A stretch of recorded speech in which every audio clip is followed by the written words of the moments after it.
Dear friends, it's a great pleasure to introduce you to this panel on gold and its status in India. First of all, I want to thank you for coming for this panel discussion just after lunch. But I can assure you that the panel that we have is going to quickly wake you up from any slumber that you would be in. We have the best panel that one can imagine on the issue of gold and its status in India. So before I go to the panel, I thought it would be a good idea to introduce who all are in the panel. Now, all of them are very well known. I don't think I really need to go in details about their CVs. But what I'm going to do is just briefly introduce you who is on the panel today. We have Dr. K C Chakrabarty, the Deputy Governor from the Reserve Bank of India. And he's been the Deputy Governor at the RBI now for nearly 5 years. He's done his education from Banaras Hindu University. He's done his PhD from there. And then he's been the chairman of Punjab National Bank before he joined the Reserve Bank as the Deputy Governor. Then we have Mr. Rajesh Khosla. Rajesh Khosla was with the railways for a very long time, and he was mentioning to me he was there in the 64 batch, very, very senior. But then he has been working since 2001 as the India representative for the Pamp Switzerland for its precious metal activities in India. So he's been associated with gold for a long time. He's been the managing director of MMTC-Pamp India, a joint venture between MMTC and Pamp Switzerland, the world's largest independently owned precious metals refinery. And he brings in wealth of information. Some of it you will be surprised to know. I didn't know that India has those capacities. Then we have Mr. Amresh Acharya. He's the Director Investment from the World Gold Council. He's from IIT Roorkee and IIM Lucknow, where he did his postgraduate studies.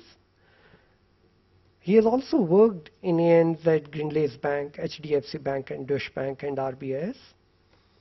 And then we have our local friend, Mr. Bhaskar Bhat. He's from Tanishq, an engineer from IIT Madras, and then completed his management studies at IIM Ahmedabad in 1978. He's been the managing director since April 2002. He brings in the experience of Tanishq jewelries. And then we have with us Vivek Kaul. Vivek Kaul, as you all would know, he's the author of that beautiful book, Easy Money. And as I teach that course, Monetary Policy in Advanced and Emerging Countries, I thought it would be good to have him because in his book, he has a chapter on gold and speaks about it very elegantly. The advantage of having him here is having a peep in the future. He is going to be coming out with 2 more books, part of the Easy Money series. Those are going to be released later in 2014, and I thought it would be a good idea to have him as we'll have a future journey with him here. He's been, of course, working in different places. He's been writing in all different places, including the Hindu and also the Business Today, Forbes, Business Standard, Deccan Chronicle, DNA. So he's been almost everywhere. That's the brief introduction of our well-known panelists. I thought I'll just talk a bit before I take a plunge into the subject. So what I'm going to do now is this. I'm going to first talk to you a little bit about gold that I understand with my limited knowledge and exposure to gold. Surprisingly, I've never bought any gold, never worn any gold. You see no ring on me. So my experience of gold is that of an outsider. So as an outsider academic person, I'm going to talk a little bit about gold and set the stage for the major discussion to take place. And then we will go around the table for a few minutes each. They will give their first impressions. Then we'll open the house for discussion.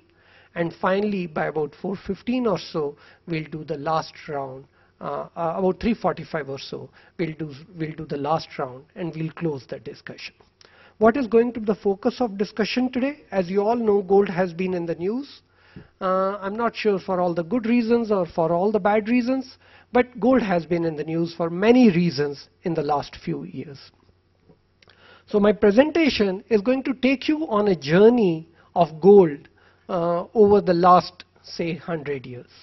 And then we'll come down to the present and listen to our learned panelists and take guidance from them. What is going to be the future of gold? That's what we would expect from them. Okay, now this commodity called gold, what is this? It's an internationally traded commodity. Domestic prices are determined by international prices, adjusted for transportation costs, standard customs duty, and the exchange rate. India is the largest importer of gold. Domestic production is insignificant, so all of it is coming through imports. And when it comes through imports, you know what happens to the current account deficit. So demand for gold is beyond normal needs for jewelry. There is some impact of economic growth, lack of easy availability of alternative financial products, especially in the rural areas. And in recent years, probably the surge in gold demand is because of uncertainty in equity and real estate markets. Gold is preferred not for highest returns, but mainly, and this is probably a conjecture, as a hedge against uncertainty. So this is the story of gold. Prior to 1992, gold was not legally allowed. It was brought into the country through unauthorized channels. And then in 1992, government started liberalizing import of gold. Now when it was liberalizing the import of gold, it was permitted through a few nominated agencies, and MMTC was one of them, and we have their managing director with us today to talk about the whole thing. There have been various committees on gold. Even the famous Tarapur Committee of 1997 said it's essential to liberalize policy on gold. So gold has been in demand for various reasons. Social factors as an investment alternative. Sentimental values, generation to generation we carry gold. Hardly a family in India which doesn't have the grandmother's gift of gold. It's considered auspicious. There's a religious significance to gold in our country. Of course, it has industrial use also. It can be pledged anywhere and everywhere without any collateral. Serves as a very big liquid currency. There are no tax hassles on gold transactions generally. Beautiful informal market which operates. It's a safe haven for investment. Well, if you look at the demand for gold, amazing. It has increased from US $4 billion in 2001 to US $56 billion in 2011-12. Of course, with all the measures that were taken, moderated to about US $54 billion in 2013. Demand has doubled from 471 tons in 2001 to nearly 1100 tons in 2012. Okay, so we know the reasons for the demand for gold. This is the trend. You can see the gold supply globally, and then for India, significantly large. And this is the growth trend, the growth rate trend. You can see in India, it is quite a bit in demand, much more than the global trend. Now there is a flourishing gold loan market in our country, and I'm sure every Indian knows about it, so I'll probably skip this set of slides. I want to bring you to something that happened in the recent past, and that's the story of the current account deficit and gold. What do we see here? The trade deficit has been high, and gold and fuel was some of the factors that was contributing to high trade deficit. Gold story is of course very, very important, and here we are. This is the story on current account deficit and trade balance, and this is the story on gold imports and trade balance. As you see, gold imports have been rising, the trade balance has been deteriorating. So true, to some extent, yes, gold has been contributing to the significantly negative trade balance. That's not the end of the story. Why are the gold imports rising? Well, even the Reserve Bank of India decided to buy gold in large amount, 200 tons, from IMF in 2009. Gold plays a very important role in India's international reserves. This is how the foreign exchange reserves are in India's overall foreign exchange reserves, gold reserves. Now, when gold imports are high and the current account deficit is rising, obviously there is an issue as far as financing of gold imports are concerned. So these are again some issues. It's global demand is there. India's demand is also very high, but from 2009 onwards, there have been large surge in purchases of gold here. Okay. Now I want to bring you into the recent measures. What have been the recent measures that were announced by the RBI to control the imports of gold? It just didn't happen overnight. The measures have been announced over a period of time, but the stringent measures that have come have basically come in 2013, though the measures started from 2012 onwards. So what happened after these measures that took place? There was a decline in gold imports. So successfully the trade balance was contained, and it was ascribed because we have been able to control our gold imports, and you can see in the figures here they have suddenly come down. Look at the figure for gold imports from $56 billion in 2011-12 to 54, and April-September, the latest data that we have, clearly see that gold imports are taking a plunge. So the current account balance to that extent has been controlled, and there is celebration, there is moderation in gold imports. The issue here I want to dwell for the next 2-3 minutes is what is the story of gold and what really happened here. Actually, gold outperformed other comparable assets on 3 of the 5 years. That's something very important to remember. I would like you to look at this plot. This plot is a simple plot of taking inflation and gold imports, looking at the relationship. It's too stark to ignore. You can see when inflation is high, gold imports are high. Clearly signifies that gold is being used as a hedging instrument. The average price of gold in domestic and foreign markets rising, flattened in the recent period.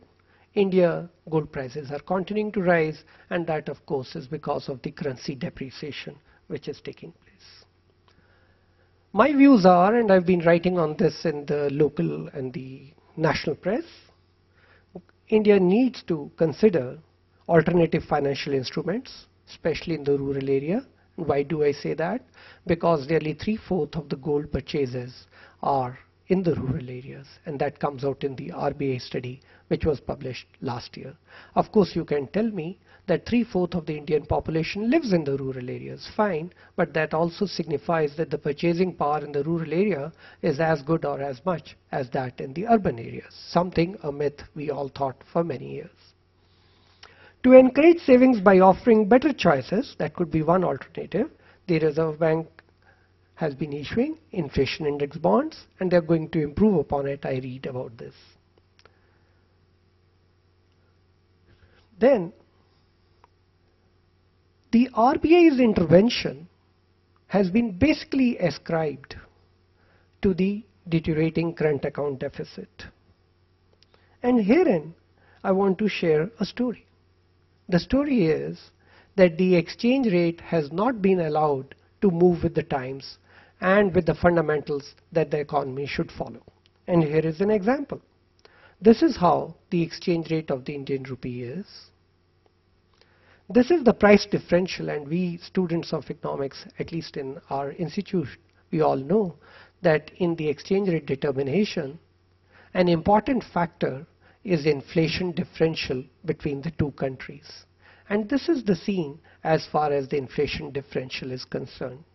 Just to translate this inflation differential between the currency, if you take the nominal value of the Indian rupee around 33 in 92-93 when Rangarajan committee went into details of the exchange rate determination, look at the inflation trends over the last 2 decades in the US and India, We average around 6%, they average around 3%.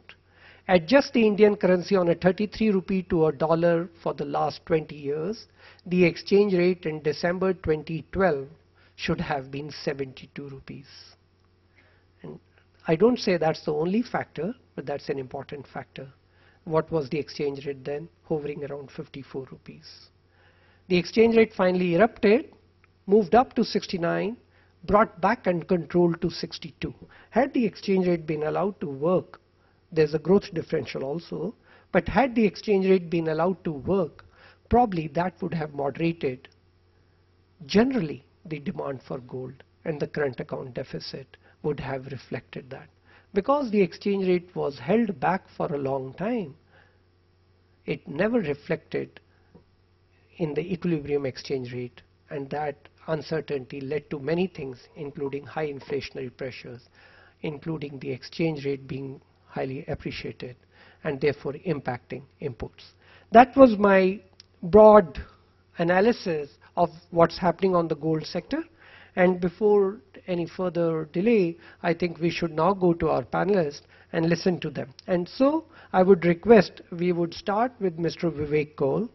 He would speak to us for about 5 to 7 minutes, and then we'll go across, and then we'll open the house for discussions. Mr. Vivek. Good afternoon, everybody. I just wanted to start this brief talk with a statement which reads something like this. Gold imports are positively correlated with inflation. High inflation reduces the return on other financial instruments. This is reflected in the negative correlation between rising imports and falling real rates, which in simple English basically means that when inflation goes up, people buy gold. And who said this? I did not. This was a statement made by Raghuram Rajan before he took over as the Governor of Reserve Bank of India. He was the Chief Economic Advisor to the Ministry of Finance, and as in that capacity he authored the last economic survey, and this statement comes from that. Now it is very important to understand why there is a negative correlation between inflation and gold. So for this we have to go back to some amount of history and talk about this gentleman called Thomas Grisham. Thomas Grisham was the financial advisor to Queen Elizabeth I, not the current one, and on his name is something known as the Grisham's Law. I mean, the law has been around for thousands of years, but it's just that most of the laws are named after the British. So is this law. And it essentially states that bad money drives out good money. Now, what does this statement mean? Paper money as we use it today is a very, very recent invention. It hasn't been around for, it has been around for 300, 400 years, but it hasn't been used like the way it is being used now for more than 100 years. So in the good old days, money was basically gold and silver coins, and what used to happen was that the king or the queen who used to rule could one day decide that let's debase the money. Now what did that mean? So let me just explain it through a very simple example. Let's say a silver coin was worth 100 cents, and that coin had 100% silver in it. So the king or the queen would decide, okay, from now on, this coin would only have 80% silver, but it would still be worth 100 cents. And he would mix it with 20% copper.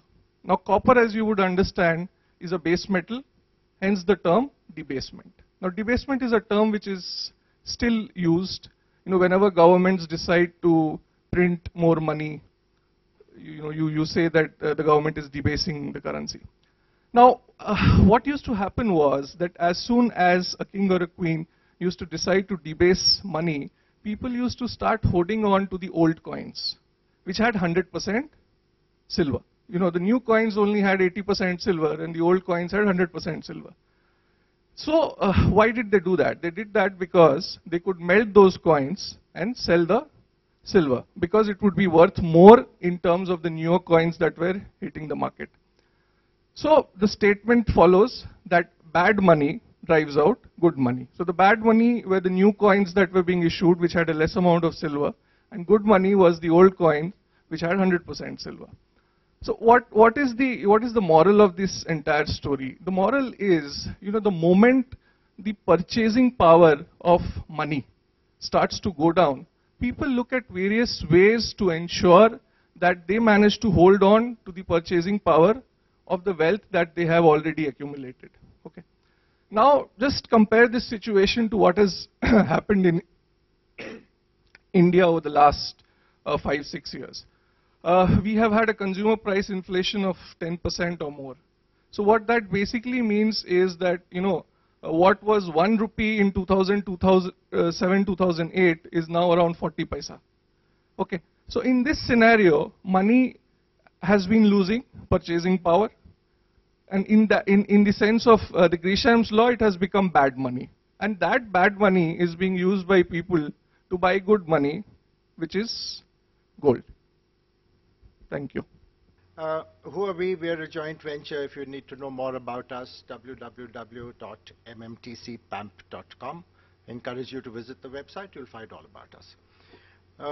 Why are we here? We are here because here is a country that has an insatiable appetite for gold, and there is no state-of-art precious metals refinery. We started operations just 2 years ago. We are now the first and the only LBMA accredited refiner in the country. We follow OECD anti-money laundering compliance. We follow responsible gold. We are a strange creature because we're very different from the way business is done in this country.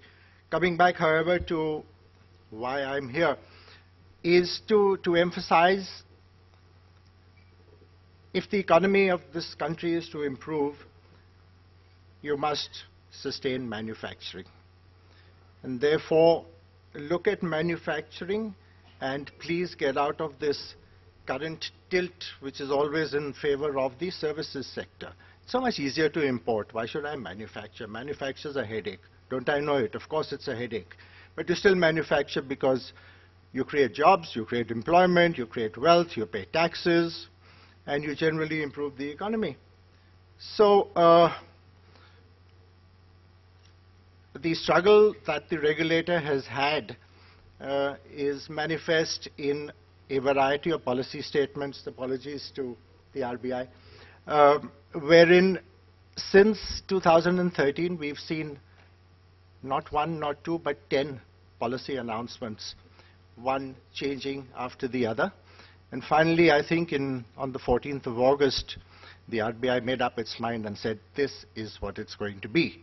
And that's how we operate today. All very well, the regulator is fully entitled to take a view, and we have to comply with the views of the regulator. We have absolutely no issues with regard to that. All we are saying is, please see how you apply it. Do you apply it uniformly for manufacturing and for services sector? Or do you recognize that manufacturing contributes to the economy and the services sector just does imports and in a sense just aggravates the problem you're having? That's why we are here. Let's briefly look at what I call the Indian gold challenge. And that really is the issue today. What's this thing about gold? It's part of our DNA. Whether we like it or not, it's part of our DNA. It's created havoc in the current account management, and we have this new term called the CAD, and everybody overseas asks me, what is CAD? And I tell them it's current account deficit. We are great at, at condensing little words. So we say, fine, we've done what I call band-aid therapy. When I have a problem, I need to solve it very quickly. I need to stem the bleeding. Full marks to the regulator. They've done it. They've done a brilliant job.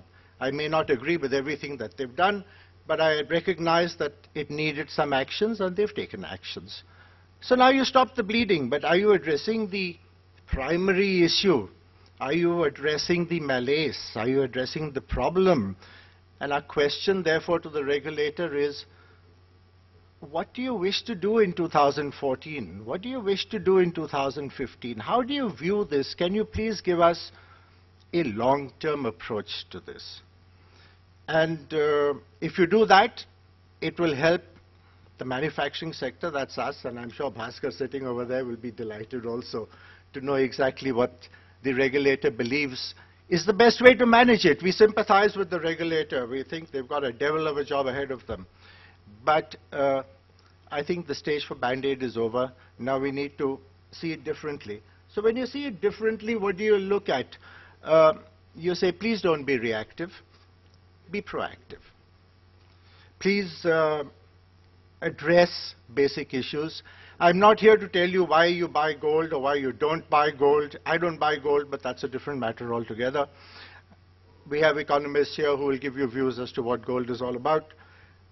All we seek is A, to not be reactive, be proactive. B, perhaps it's necessary to consult or broaden your spectrum of people you interact with and listen to more contrarian views while you formulate your policy.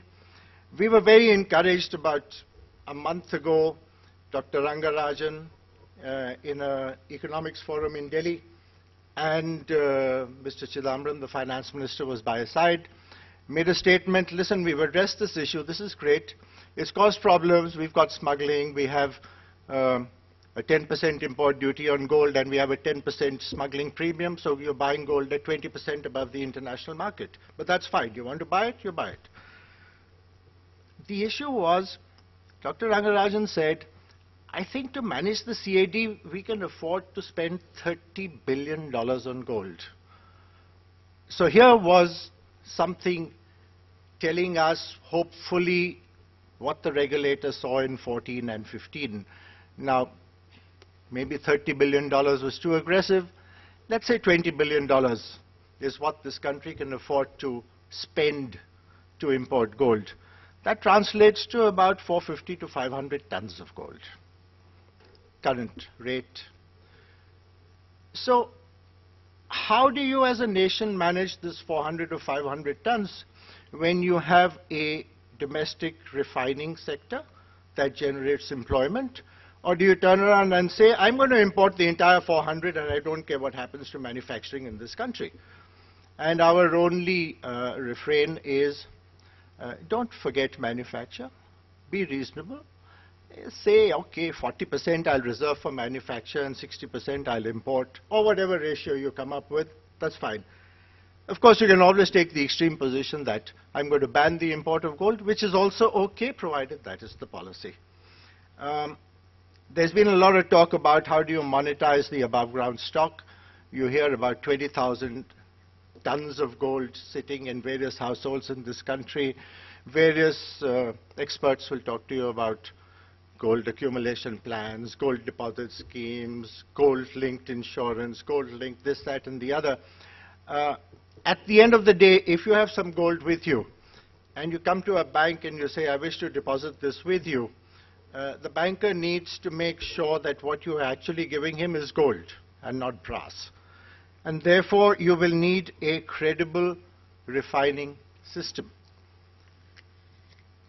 And the global benchmark for a credible refining system is an organization called the London Bullion Market Association, short form LBMA.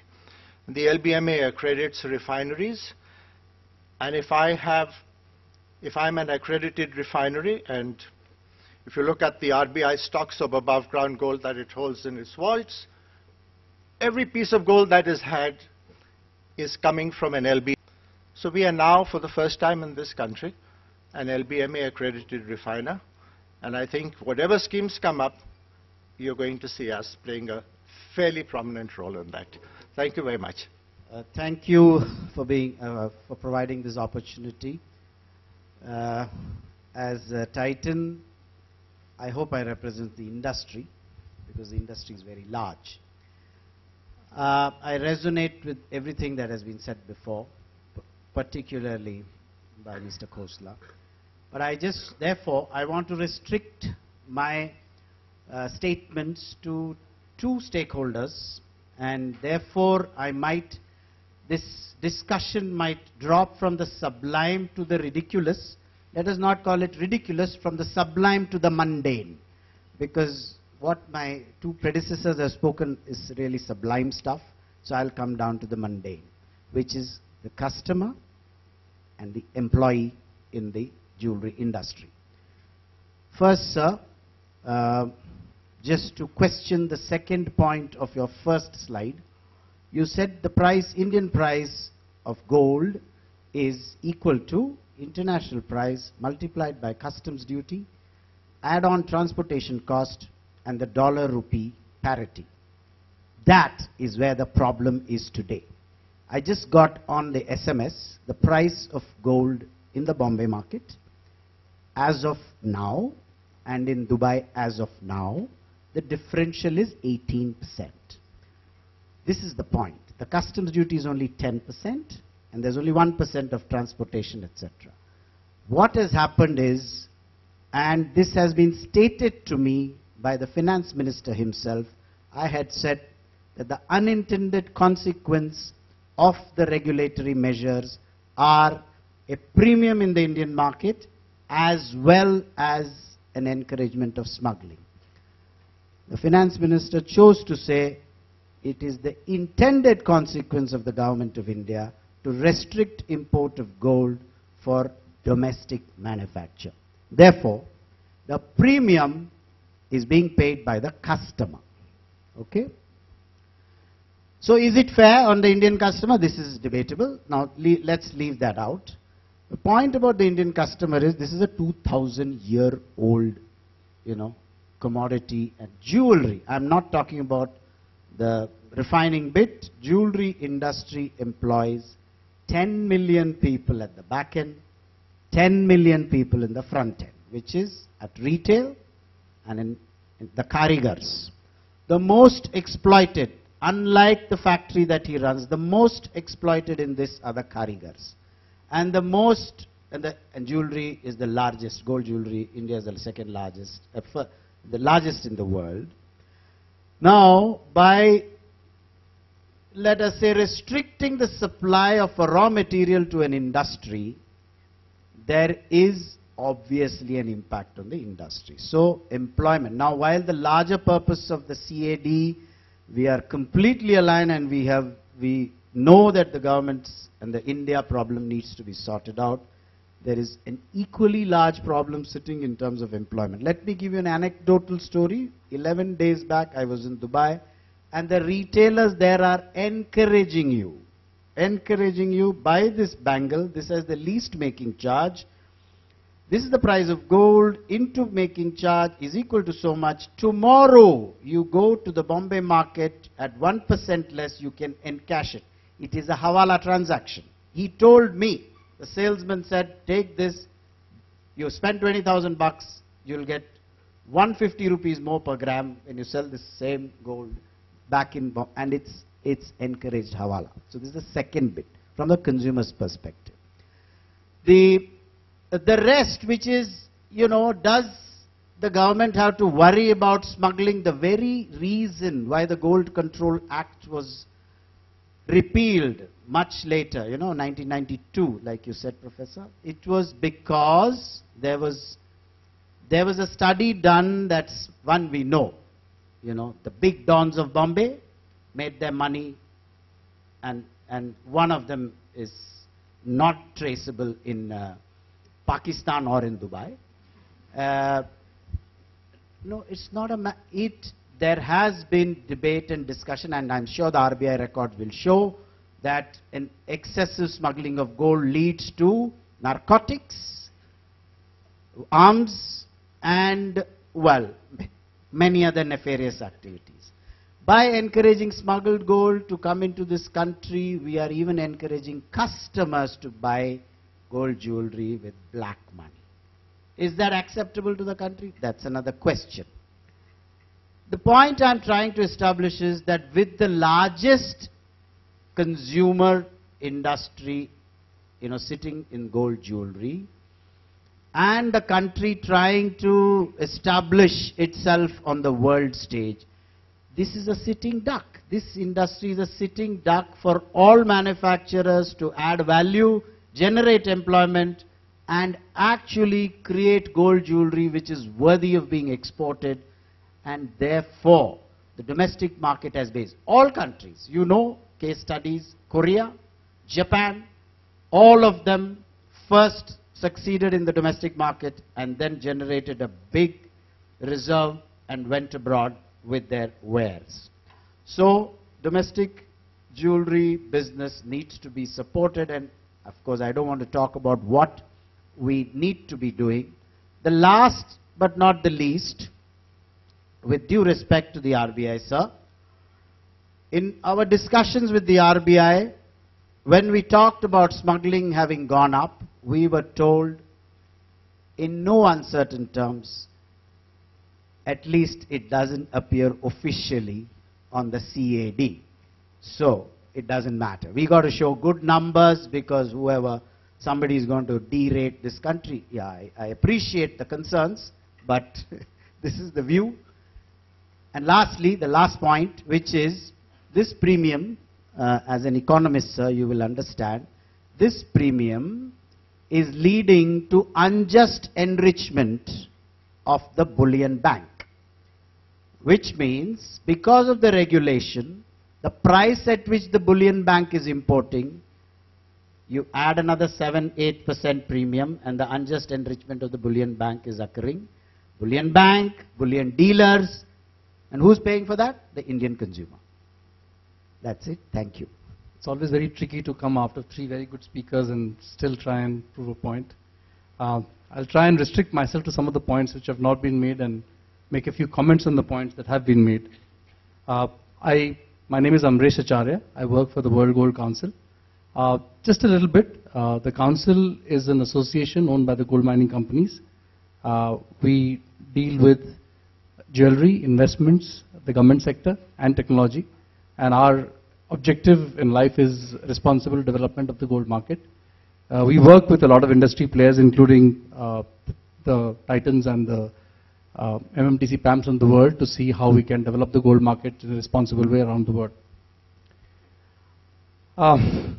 Enough has been spoken about by Professor Charan, but let's start from the consumer when we understand and try and understand the solution to this problem or think of a solution to this problem.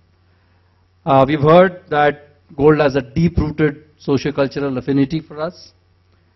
I must say that in this country particularly, it is also an extremely important vehicle for financial inclusion. In a country where only 41% of the people have bank accounts, this is the metal that has provided them a way to store value the way they understand it. Whether it's in the form of jewelry, or in the form of coins, or in the form of bars, whatever you want to call it. It has been a vehicle for wealth transfer for centuries. So when we talk about our daughters or daughter-in-laws getting married, it has been seen as wealth transfer. In fact, in Sanskrit it was called Stridhan, which literally means the wealth of the lady. Professor spoke about hedge against inflation and hedge against currency depreciation. I appreciate that a common man doesn't understand terms like hedge against inflation and hedge against currency depreciation. But what the common man does understand is that graph that Professor showed, which is that in the last 5 years, this is the one metal which has actually not shown even once a negative return in India, okay, as opposed to other asset classes. And it has shown the best return in 3 of the 5 years. And that's something which the common man understands. He may not understand complicated things like currency appreciation and hedge against currency appreciation. So if you see it from the consumer's point of view, it is actually a solution for him.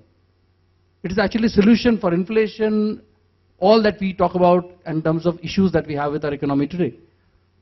And so we have this very funny paradox where we have the whole population of the country saying it's my solution, but another part of the country, which whatever it is, saying it's a problem. And so by saying that I will restrict the supplies and wish away the problem, it ain't going to happen, because there's a whole majority of people who think it's the solution. So to me, it's a short-term measure, and I do appreciate the fact that they had to do something, because there was a very, very large problem coming on our head. It's a short-term measure, but is it sustainable? And if this measure continues, what is it that's going to happen in terms of unintended consequences? We just heard Bhaskar talk about smuggling. I just wanted to comment on one thing he spoke about, which is when you have smuggled gold into the country, please don't think they're giving you gold for free. There is one invisible remittance which is not coming into this country. So your current account is getting affected exactly to the same extent because one Hawala transaction is going out. Smuggler doesn't get in gold for free here. I wish he was. Oh yeah, it doesn't come on the official books. That bit I do agree with that. The next part, which is that you are creating. Let's go back to the slides that Professor Charan showed, which is that before 1991, because gold was not officially allowed into this country, it was a completely fragmented, unorganized, underground industry. Of course, supporting the likes of the names that we did not name here. And from there, today, we have moved to a stage where it is a huge industry, employs millions of people, as pointed out. It has companies like MMTC-Pamp, companies like Titan, other listed companies which are there in the fray. So we have moved from that to moving into an organized sector. There were banks selling gold, there was the post office selling gold. Okay? And the danger you now have is that people like them, who cannot unfortunately deal in unofficial gold, will be pushed back. And you run the risk over a period of time to push the industry back into the, the black age, if I may call it, that it existed. Do you want to do that? And that's an issue, apart from the smuggling.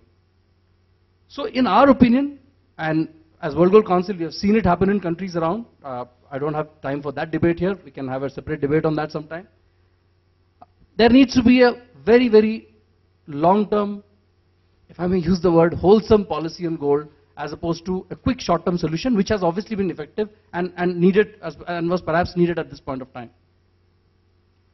First of all, let's look at the number of regulators in this industry. This industry is regulated by an incredible number of ministries and regulators. You need to have, and this the Prime Minister had mentioned when he was the Finance Minister many, many years back in the early 90s, that we need to have something called the Bullion Corporation kind of a thing, which is the one body, apex body, which tries to define policies and guide the government. We don't want to get into what the role of the corporation will be. That will be another debate on gold itself. The second part is start looking at what do you want to be the steady state status of your infrastructure, refining, manufacturing, retailing, value addition, exports. We have 21,000 tons of that metal in this country as per our estimates, out of which we estimate as World Gold Council that 2,000 tons is the temples. Do you want to wish away $1 trillion? That's $1 trillion at today's prices. You have to get it back into the economy. So we talk about monetization, and for monetization, as Mr. Khosla pointed out, you cannot monetize gold till you have refinery infrastructure which is world class. Yeah, and retailers like Tanishq who are willing to take on that monetized gold and put it back into the market. Because Mr. Khosla is not going to sell the gold to some hanky-panky guy who's going to buy it unofficial from him. Skill development, technology, upgradation of technology, and over a period of time, mining over the longer term. I don't know how many of you realize that China is the largest producer of gold in the world today. We used to all in our childhoods, I remember, say South Africa is the producer of gold. South Africa is number 5 now. China produces more gold than any other country in the world. Why haven't we done anything on our mining? We produce 1.5 tons, as opposed to our consumption last year of 900 tons. And last but not the least, just 2 points I wanted to make, which is, one is I see it in many presentations, I also see it in the press a lot, saying we need to have inflation index bonds, which will sort our problems of gold demand. I don't know how many of you have ever seen the term sheet of an inflation index bond. And if you have seen the term sheet of the RBI inflation index bond, which came out in June, I consider myself financially very savvy. I couldn't read through it fully. And given the kind of demand that we have of gold in India, and the kind of mindset that leads to the gold demand, the issue of financial inclusion, do we really believe that a large portion of the gold demand will be used in buying inflation index bonds? We don't even have a normal bond market in this country for retail. Okay. So that's one expectation, and I think as an issue we need to recognize the limitations of overselling that point. I think Vivek wants to talk in more detail about how that bond is structured later. I'll leave that to him. Second part is the monetization. And I was reading an article somewhere that day that, okay, so we had, as somebody pointed out earlier also in one of our discussions, that for 20 years, the nationalized banks have this gold deposit scheme out. They have all of collected 10 tons of gold. That's it. The gold loan companies have already collected 500 tons of gold. Okay. What does that tell you? That there must be something wrong, right? Either the manufacturer of the product, which is the banks, don't have enough incentive to sell it, or the customer doesn't have enough incentive to buy it. One of the two has to be true. And let me tell you why it is true. If you go to a bank today, first of all, you will not want the product. You will be amazed at the reluctance. That reluctance is bizarre. They will tell you, they will run around the shop and not tell you the product, okay? And then if you are a customer, you go say, okay, I am giving my jewelry, which is itself a challenge, as sir was pointing out earlier. You will say, I am going to give you my jewelry for 5 years. What will you give me? I will pay you 2% per annum. That's how the product is structured today, and that's how it can be structured today. It cannot be structured any other way unless there are some things, and I'll come to that. So try and tell that to your mother. I don't know about your mothers. Okay, if I go to my mother and tell her that, listen, mama, give me your jewelry. I'm taking it. I'll give you 2% per annum. She'll say, put the jewelry back. I'll give you 2% and shut up. I'm sure of that. Okay, it ain't going to happen. So let's see what has happened overseas. If you go to a country like Turkey, where probably this has taken off, they have managed to monetize 200 tons of gold in the last 3 years. They have given banks the ability to put that gold into the Reserve Bank, their central bank, as CRR. We have our own examples. How did rural electrification bond take off? How did the government of India savings bond take off? You gave tax breaks to customers, right? I'm not saying it can work. I don't know. It's a hypothesis. But it needs far more incisive and penetrative intervention rather than just telling that the banks let them do it if we want this monetization to succeed in any way, because you need to have far more incentives for the customer and the sellers as it exists today. Last but not the least, when we talk about substituting financial products for a physical metal, I've been a financial investment seller for most of my career before I joined the council. It's an empirical fact that the customer who's buying a physical asset, whether it's a real estate or gold, has a very different mind space for that asset and a very different segment space for that asset as opposed to a financial product which is on paper with an underlying asset. And that's even more so true for gold in India. So to think that you're going to have a financial asset, substitute a physical asset like gold, which is liquid, which is, we heard all the traits, is the challenge. So let's all agree that gold has to be part of the solution, whatever form that solution is, a medium term and a long term, and let's find a solution within that framework rather than just saying, let me wish it away. Thank you. You see, let me say a few things. My view on the gold is diametrically opposite, and it is based on research. So all what I ask you, you have to take away the emotion from this. Now, Charan Singh started a story. What is gold for India? What is the story? Gold is not a story, it is a fiction, it is an illusion for the society. And all what you gentlemen are saying, it is illusion. Now, he started with investment, saving. Let us come country as a whole. Must understand the problem. Who can save and invest? Who has surplus? A country for 10 years current account deposit, and they talk of gold for investment. And you must have money to invest. Where country as a whole you have money? That you are talking of, it is investment. It is saving. You are a borrowing society. You are borrowing money. And you want to bring the gold from outside by borrowing money. And you want your currency should not depreciate. Illusion. Gold is not for saving, for investment, society as a whole. I'll come to the individual part, what happens. So, if somebody says we are investing, forget it. We have a current account deficit means my income is less, expenses is more. And if your daily budget, if your income is less and expenses is more, I don't know what is your luxury of saving and investment. At least as a simple student of economics and commerce, I have no idea. But all IIM professors are talking about that.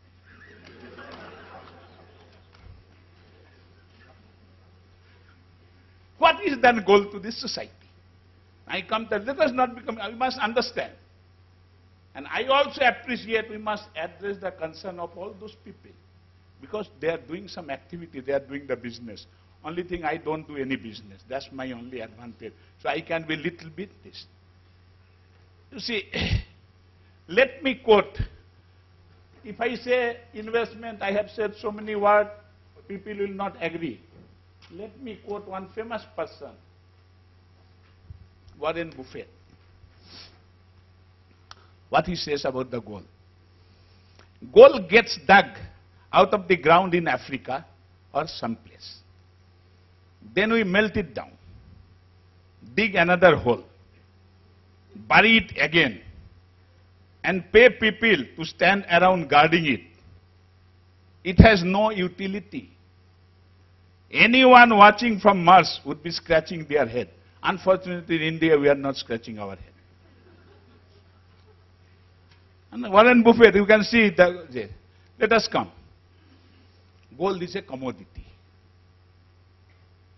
And you have an attraction for that commodity. No problem. Now, we must understand why this has happened. This has happened for a variety of reasons. Somebody says 2000 years, 3000 years. Gold has been built up in our culture for the last 2000 years, 3000 years, when we were a rich society. When we were contributing 30% of the GDP of the world. When we are producing enough food in the agrarian society, enough clothes, spices, other people have nothing there to give us. They have slow poisoned us with the intoxication of the gold. And you have become, they have taken rice from us, they have taken spices from us, they have taken sometimes the clothes from us, sometimes they have looted our thing. But we don't produce the gold, so we have been intoxicated. Okay, you wear the gold ornament, your ladies will wear, you will appear very beautiful with this ornament. You offer this to the temple. This was the slow poisoning of this society. I have no problem. Because of that, manufacturing has thrived. People are doing traffic. I have absolutely no problem. But, ladies and gentlemen, I am asking a question. Should you not change this tradition? Should you not change this thinking? When I was earning 10,000 rupees per day. I can go to a 5-star hotel, I can take food, I can travel by in an aeroplane, I do that. But when my income becomes 5 rupees per day, I must have same tradition, same culture. If we are going to do, it is unsustainable. You must understand, we are today not contributing even 1% of the world trade, maybe 1 point something. In per capita income, where we are, find out. But we must have the same luxury which we had before 2000 years when it was the richest country. That's why its solution is not in these gentlemen. Solution is the people. We have to change our culture, our way of thinking, your lifestyle. And that's why my first statement which I gave, Indian must stop giving dowry to their daughter-in-law in terms of the gold. Don't accept gold and stop giving gold to the temples. All those people have said that gold is a thing. Poor man's gold only goes to the temple or to the money lender. They said that 500 tons of jewelry, gold has created gold loaning company. They are not gold loaning company. They are purchasing gold at discount. If gold is such a great instrument in the last 5 years, it has given so safe return, why somebody has to lend against gold at 20%, 30%, I don't understand. Idea is only this, you take the gold from the poor people, charge 30% interest, in 6 months it will become NPA, then I will sell the gold at discount. And that is not the financing company, this is purchasing gold at discount. If it is not there, absolutely let them do business. I have absolutely no problem. But as an economist, I have a problem. That how come it is a 30% lending against gold, even where against a security or lending against 20%. If it is such a great thing which you say, give a return. Having said that, let me say that what we have done. We are not saying you don't do that.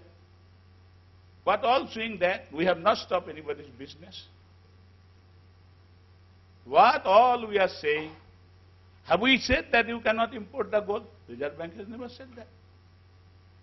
What all we are saying, if we are doing in the gold manufacturing, bring the gold from outside country with your own money. Don't take the money from the banks. You are a saver, na? You are saying people who are doing in the gold, they are all saver. So don't borrow the money from the... This is only we have said. We have nowhere stopped that people should stop manufacturing. People who are in this business, they must do this business with their own money. Now if you say even individuals are also not happy saver, people want to do this business with other people's money. This is a country as a whole, we have no money. I think we have a big problem. This is all about story of the gold. Now what is gold to Indian society? Gold is a drug to this society. I have not said. It is poet Bihari Lal has said before 350 years ago. And I invoke his two sentences. Kanak kanak te sauguna madakata adhikay, ek paye bauray nar, ek khaye bauray. Gold has 100 times more intoxication than the dhatura fruit.